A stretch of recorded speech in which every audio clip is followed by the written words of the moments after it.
આ સરકાર જે છે, આમ તો વારંવાર તમે કહેતા આવ્યો છો, વારંવાર ધડાકા પણ કરતા આવ્યા છો કે કઈ રીતે ખેડૂતોને પછાત રાખી રહી છે, અને હવે ખેડૂતો અને ખેતી પછાત રહે માટે એના માટે અપાતું શિક્ષણ, જે કૃષિ વૈજ્ઞાનિકો તૈયાર કરવા, કૃષિ તજજ્ઞો તૈયાર કરવા, એમાં કયા પ્રકારની ગોબાચારી થઈ રહી છે, તમે વારંવાર મુદ્દાઓ ઉઠાવતા રહ્યા છો. પરંતુ આજે તમે જે જુનાગઢ એગ્રીકલ્ચર યુનિવર્સિટીને લગતી કેટલીક બાબતો જે જાહેર કરી છે, તો એ અત્યંત ગંભીર છે. તો એ શું છે એ દર્શકોને જણાવશો કે આ કયા પ્રકારની સરકારની કામગીરી છે, યુનિવર્સિટીઓ શું કરી રહી છે, ખાસ કરીને જુનાગઢ યુનિવર્સિટી શું કરી છે, બીજી યુનિવર્સિટી શું કરી રહી છે, તો એ બાબતની થોડા આપણા દર્શકોને એ અંગેની થોડી વાત કરશો. ખાસ કરીને ગુજરાત કે દેશ એક ખેતી પ્રધાન દેશ છે કે રાજ્ય છે. આ રાજ્યની અંદર આપણે કોઈ રોકેટ સાયન્સ છોડવાની વાત નથી આવતી, પરંતુ આ એક સામાન્ય સમજ તમે જો દાખલ કરો તો તમને અનેક પ્રશ્નો ખેતીના તમારી નજર સામે દેખાય, અને આપણે સૌ ખેતીવાડીની સાથે સીધી ને આડકતરી રીતે સંકળાયેલા છીએ, એટલે આપણે કોઈ વિશેષ અભ્યાસ કરવાની જરૂર નથી પડતી. પરંતુ એવા પરીઘમાં પ્રશ્નો છે ખેડૂતના કે સરકારને નથી દેખાતા. મારું અહીંયા બે બાબતથી ધ્યાન દોરવાનો પ્રયત્ન હું દર્શકો સામે અને ગુજરાતના ખેડૂતોની સામે મૂકવા માંગુ છું. ખાસ કરીને એગ્રીકલ્ચર યુનિવર્સિટીઓ જે છે એ ત્રણ પ્રકારના કામ કરે છે: agriculture extension, agriculture education, agriculture research. આ ત્રણ પ્રકારનું કામ કરવાની સ્વાયત્ત જવાબદારી ગુજરાત રાજ્યની નિગરાનીમાં કૃષિ યુનિવર્સિટીઓ કરે છે. અને કૃષિ યુનિવર્સિટીને ચલાવવા માટે એનું એક બોર્ડ હોય છે, એક નિગમ હોય છે ટાઈપનું, કે જે સ્વાયત્ત બોર્ડ કહેવાય. એમાં વાઇસ ચાન્સલર છે, એના ચેરમેન હોય છે, અને રજિસ્ટ્રાર છે, એના મંત્રી હોય છે. આ બોર્ડની રીતે કામ કરતું એ ત્રણેય પ્રકારની નિગરાની કામ કરતી હોય, ધ્યાન રાખતો હોય છે. હવે આપણા બાળકો જે છે, જે ખેતી વિષયક સાથે જોડાવા માટે માંગતા હોય અથવા તો ખેતીમાં જેને રસ હોય, એ છોકરાઓ ત્યાં કૃષિનો અભ્યાસ કરવા જાય, એની પોતાની ખેતી મજબૂત બનાવે કે ખેતીને લગતા કોઈ વ્યવસાય કરે, કોઈ બીજા નોકરી કરે, અને અથવા તો યુનિવર્સિટીમાં પણ નોકરી કરી શકે. આ ટાઈપનું એક સરસ મજાનું માળખું છે. આ છેલ્લા 10 વર્ષમાં એ ભાંગીને ભૂકો થઈ ગયું. હું એટલા માટે કહું છું કે ગુજરાતના 8 કૃષિ મંત્રી ગુજરાતની અંદર ભારતીય જનતા પાર્ટી આપ્યા. હું 8 સાથે ચર્ચા કરેલી ચૂકેલો છું. 8 સાથે ભાજપાની સરકાર આવી ત્યારથી હું કઈ ને કઈ ગુજરાત એગ્રીકલ્ચર યુનિવર્સિટી સાથે જોડાયેલો હતો, અને કઈ ને કઈ રીતે એને અભ્યાસમાં પણ જોડાયો હતો. દિલીપભાઈ, દુઃખ સાથે કહેવાનું મન થાય, વર્તમાન સિનેરિયો તમને આપું. છેલ્લી મારી પાસે આરટીઆઈ ની ઇન્ફોર્મેશન આપી કે ગુજરાતની અંદર જુનાગઢ કેમ્પસ નીચે 6 એગ્રીકલ્ચર કોલેજ છે. 6 એગ્રીકલ્ચર કોલેજની અંદર 5 એગ્રીકલ્ચર કોલેજના પ્રિન્સિપાલ એટલે કે ડીનની જગ્યા ખાલી છે, એક જગ્યાએ છે. ગુજરાતની અંદર એ જુનાગઢ બોર્ડ નીચે, જુનાગઢ કેમ્પસ નીચે 19 પ્રાધ્યાપકની જગ્યા ખાલી છે, ટોટલ 20 છે. સહપ્રાધ્યાપક એટલે એસોસિએટ પ્રોફેસર 38 માંથી 25 ખાલી છે, અને મદદનીશ પ્રાધ્યાપક એટલે આસિસ્ટન્ટ પ્રોફેસરની જગ્યા 66 માંથી 36 ખાલી છે.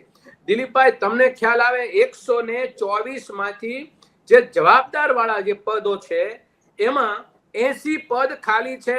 રિસર્ચ, એની સાથે એક્સટેન્શન, એની સાથે એજ્યુકેશન, આ ત્રણેય બાબતને જોડી અને કામ કરનારો વર્ગ મેં તમને કીધો 124 ની પદની જગ્યા અને 80 ખાલી છે. મને તમે કહો, ગુજરાતના ખેડૂતોનું, વિદ્યાર્થીનું કે આપણા સૌનું ભવિષ્ય ખેતીવાડી ક્યાંથી કરી શકવાની છે? અને બીજી બાબત, સિત્સર ખાતે 6 વર્ષથી ડિપ્લોમા કોલેજ પહેલા કહેવાતી હતી, આજે એ કોલેજને પોલિટેકનિક એગ્રીકલ્ચર કોલેજ કહેવાય છે. હવે પોલિટિકલ એગ્રીકલ્ચર કોલેજ એ જે ડિપ્લોમા સમકક્ષ કોલેજ, એ 6 વર્ષથી દિલીપભાઈ ચાલે છે. 6 વર્ષથી બાળકો ભણે છે. ત્યાં મોરબી, ત્યાં સિત્સરમાં નથી ભણતા, ત્યાં ઠામ ઠેકાણું કઈ નથી, અને ભણે છે જુનાગઢમાં. ઓલરેડી જુનાગઢની અંદર ડિપ્લોમા એક કોલેજ છે જ ત્યાં. તો તમે ત્યાં છે તો એની સંખ્યા વધારી દો. તમે આ તમારા દેખાવને ભાવડા કરવાની ક્યાં જરૂર છે? મારું એ કહેવાનું છે દિલીપભાઈ, 2 બાબત છે. આની અંદર તમને સરકારની સંવેદનાનો ખ્યાલ આવી જશે, તમને સરકારનો તજુર્બો ખ્યાલ આવી જશે, સરકાર કઈ દિશામાં ચાલી રહી છે એનો ખ્યાલ આવી જશે, અને આખા ગુજરાતની જનતા પ્રત્યે આ સરકારને કેટલી સંવેદના છે, કેટલો એનેમાં કામ કરવાનો લાગણી, ભાવના છે, એ પણ તમને ખ્યાલ આવી જશે. વાત તો સાચી કે સરકાર જે રીતે કામગીરી કરવી જોઈએ એગ્રીકલ્ચર માટે, એગ્રીકલ્ચર સેક્ટર માટે વારંવાર જાહેરાતો સરકાર કરે છે, પરંતુ અમલના નામે તો મીંડું થાય છે કે વાસ્તવમાં ખેતીના વિકાસ માટે શું કરવું જોઈએ એ તો નથી કરતી.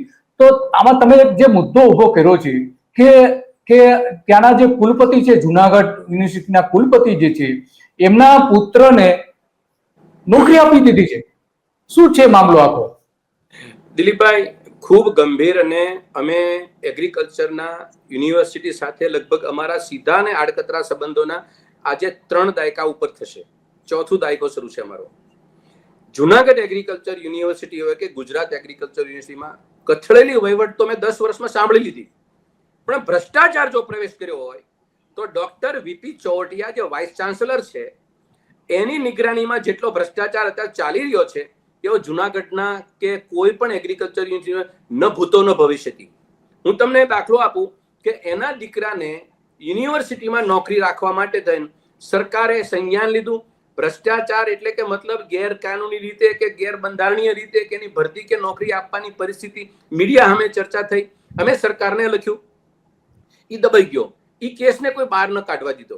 વાઇસ ચાન્સલર એટલા મજબૂત છે, માન્ય કૃષિ મંત્રી સાથે બહુ કુણા સંબંધો ધરાવે છે, સરકાર સાથે પણ કુણા સંબંધો ધરાવે છે. અત્યારના તમામ વાઇસ ચાન્સલરને કુણા સંબંધ ધરાવવા માટે એ ફરજિયાતનો વિષય છે દિલીપભાઈ. એને કુણા સંબંધ ન ધરાવે તો એના માટે બેમાંથી એકનો જે કહેવાય ને એકબીજાની પૂરક પરિસ્થિતિ ન સર્જાય. એકબીજાને પૂરક બનવાની જે પરિસ્થિતિ છે એટલે એકબીજાના પૂર્ણ છે. એની પુત્રવધુ જે છે એ વાઇસ ચાન્સલર ડોક્ટર વીપી ચોવટિયાની પુત્રવધુ છે.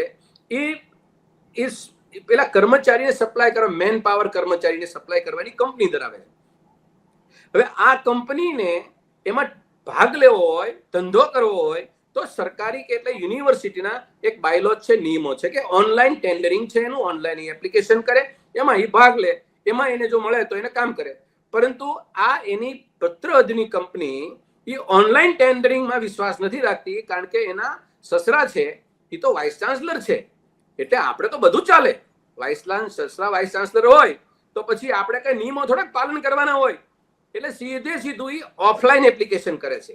હવે ઓફલાઈન એપ્લિકેશન સ્વીકારવી ન સ્વીકારવી, એને કાયદેસર કરવી ન કરવી, એના માટેની એક રજિસ્ટ્રાર એની ઓફિસ છે. જુનાગઢ એગ્રીકલ્ચર યુનિવર્સિટીના રજિસ્ટ્રારની નિગરાનીમાં આ ટેન્ડરિંગ પ્રક્રિયા થવાની હતી. હવે રજિસ્ટ્રાર કોણ? તો કે એ વાઇસ ચાન્સલરના પૂરક. એટલે રજિસ્ટ્રારે એપ્લિકેશન સ્વીકારી લીધી. એટલે પહેલા નંબરના ભ્રષ્ટાચારી વાઇસ ચાન્સલર, બીજા નંબરના ભ્રષ્ટાચારી રજિસ્ટ્રાર. પોતાને ખબર છે કે નિયમો છે, ઓનલાઈન એપ્લિકેશન મગાવી છે તો સ્વીકારી છે એના માટે, તો એ તો સ્વીકારી લીધી. આ બધો માચડો એ ગુજરાત એગ્રીકલ્ચર યુનિવર્સિટી આખી ગુજરાતને ખબર પડી એટલે સરકારના એક અધિકારીએ આ વાતને દબાવી દીધી અને એના માટેથી આનું ટેન્ડર છે એ નામંજૂર કરવામાં આવ્યું, એટલે સ્થગિત કરવામાં આવ્યું. હવે મારો પ્રશ્ન અહીંયા દિલીપભાઈ શરૂ થાય છે કે જે માણસને ભ્રષ્ટાચાર કરવાનો મગજમાં કીડો સળવડ્યો છે ને, એ કોઈ પણ પ્રકારે કાં ભૂતકાળમાં ભ્રષ્ટાચાર કર્યો હશે, કાં એ કરવાના હશે, બેમાંથી એક તો હશે. તો એ કરવાના છે, તમને ખબર પડી ગઈ. આ દહેશત નીચે આવા વાઇસ ચાન્સલરને ચાલુ શું કામ રાખવા જોઈએ?